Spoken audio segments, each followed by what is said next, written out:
La parole est à Monsieur Folliot. Merci, Monsieur le Président. Madame la Ministre, mes chers collègues. Tout d'abord, je voudrais saluer notre collègue Pierre Louault, auteur de cette proposition de loi, et notre collègue rapporteur Valérie Létard pour la qualité du travail qu'ils ont mené pour ce texte qui est une avancée positive, significative et très intéressante pour la ruralité. Madame la Ministre, je ne sais pas si c'est le privilège de l'âge ou de l'expérience, mais il y a près de 20 ans, en juillet 2003, j'étais sur les bancs d'une autre assemblée, de l'Assemblée nationale, et nous débattions avec Gilles de Robien, qui était ministre du Logement à l'époque, d'enjeux et d'éléments relatifs donc à la situation, plus particulièrement du logement, de manière générale dans notre pays, mais dans la ruralité en particulier. Force est de constater que pendant les presque 20 ans qui nous séparent depuis le vote de cette loi, la métropolisation de notre pays n'a cessé de progresser. Et que dans ce cadre-là, et si je prends l'exemple dans notre région Occitanie, l'essentiel de l'artificialisation des sols s'est fait autour des aires urbaines donc de Toulouse et de Montpellier. Et que par rapport à cela, aujourd'hui, ce texte permet de donner une nouvelle chance, une nouvelle opportunité pour les territoires ruraux. Ce sont des éléments qui sont importants, essentiels, parce que pour un maire d'une petite commune qui a l'opportunité de pouvoir donner un permis de construire tous les 5 ans ou les 10 ans, quand pour des raisons administratives on le lui refuse, c'est tout juste insupportable pour lui. Et donc je crois, Madame la Ministre, qu'il est important d'entendre ce cri du cœur de l'ensemble de notre ruralité pour faire de telle sorte qu'au travers de l'adoption de ce texte, nous puissions avoir une avancée très positive pour la ruralité. Collègues. Alors, 4 amendements en discussion commune, dont 3 identiques. Le premier, le 16, qui le défend? Monsieur Plat. Monsieur le Président, Madame la Ministre, Madame la rapporteure, les zones de revitalisation rurale ne constituent pas des ensembles homogènes qui permettent de traduire la diversité des territoires ruraux.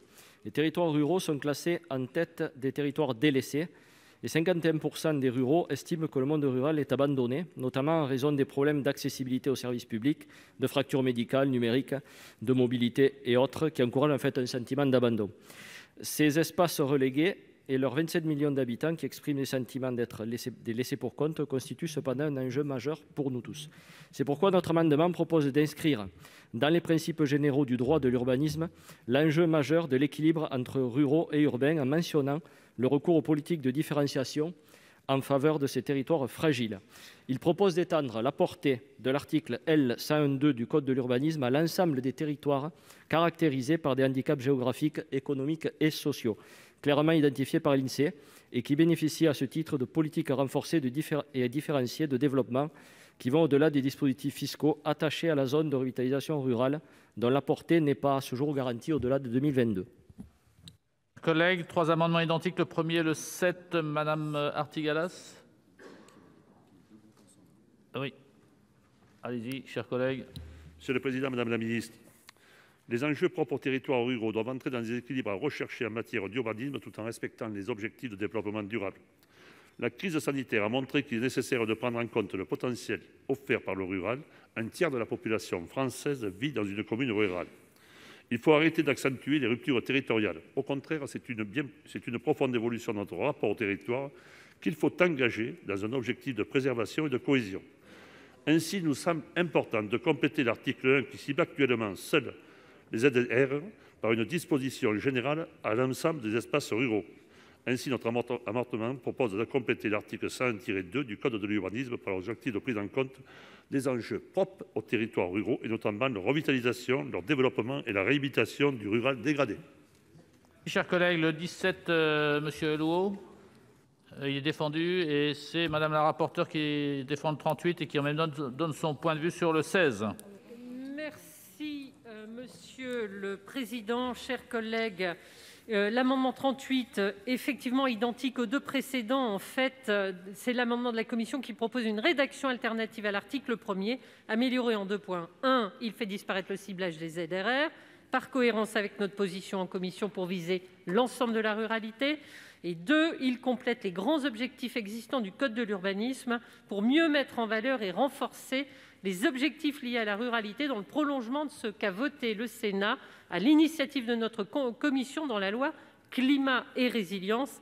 Il liste ainsi la revitalisation des espaces ruraux, le développement rural maîtrisé, la réhabilitation du bâti rural dégradé et l'amélioration de l'habitat au sein des espaces ruraux. Alors, vous aurez bien compris, je ne sais pas si vous souhaitez que je donne l'avis sur le 16. 3 avis effectivement favorables puisqu'identiques et un avis défavorable puisque l'amendement 16 semble aller dans un niveau de détail trop important pour ces grands objectifs et il est incompatible avec les autres amendements. Donc retrait ou avis défavorable. Merci Madame la Ministre. Merci Monsieur le Président. Mais sur cet amendement, le 16 rectifié, je rejoins l'avis de Madame la rapporteure. Je crois que nous avons cet équilibre à préserver et ce trop haut niveau de distinction et de détail nous amènerait à exclure et à menacer l'équilibre à nouveau que nous souhaitons préserver entre les populations qui résident dans les zones urbaines et rurales. D'ailleurs, les dispositions de l'article 101.2 sont d'ordre général, elles s'imposent aux documents de planification. D'une part, donc, l'enjeu majeur de l'équilibre entre les territoires pour permettre leur développement est déjà inscrit donc dans les dispositions que l'amendement propose de compléter. Donc, purement sur cet aspect, il est à mon sens satisfait. Et puis, les principes généraux inscrits dans le Code de l'urbanisme ne peuvent par principe porter sur d'autres champs que celui de l'urbanisme. C'est donc sur le 16 un avis tout à fait défavorable. Sur le 7 rectifié bis, le 17 rectifié et le 38, sur le fond, d'abord, souligner l'évolution positive que propose votre amendement en ne visant pas seulement les zones de revitalisation rurale, mais les territoires ruraux dans leur ensemble, avec des principes généraux du droit de l'urbanisme qui prescrivent que l'action des collectivités publiques en matière d'urbanisme vise avant tout l'enjeu majeur de l'équilibre, à nouveau cet équilibre entre les territoires pour permettre un développement qui soit durable, et ce, quelles que soient leurs caractéristiques. Ces principes, ils s'appliquent donc tant dans une commune urbaine que rurale. Les enjeux majeurs de revitalisation des centres urbains, mais aussi ruraux, et l'équilibre des populations, ainsi que les aspects de développement territorial ne me semblent pas devoir être nuancés et doivent être traités à l'équité. Et c'est d'ailleurs en fonction des besoins que sont déjà intégrés dans les objectifs poursuivis par les collectivités publiques l'action en matière d'urbanisme. L'intention de l'amendement me semble donc sur le fond satisfait. Pour autant, sur la forme, je pense que dans sa rédaction, votre amendement me semble bienvenu dans ce qu'il clarifie, il précise utilement la rédaction initiale du texte. C'est donc un avis de sagesse sur ces 3 amendements. Merci Madame la Ministre. Donc je mets l'amendement 16 aux voix avec 2 avis défavorables. Qui est pour? Qui est contre?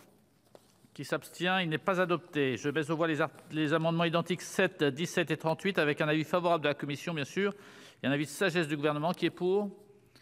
Qui est contre? Qui s'abstient? Ils sont adoptés, donc ils réécrivent l'article 1er, qui est ainsi rédigé. À l'article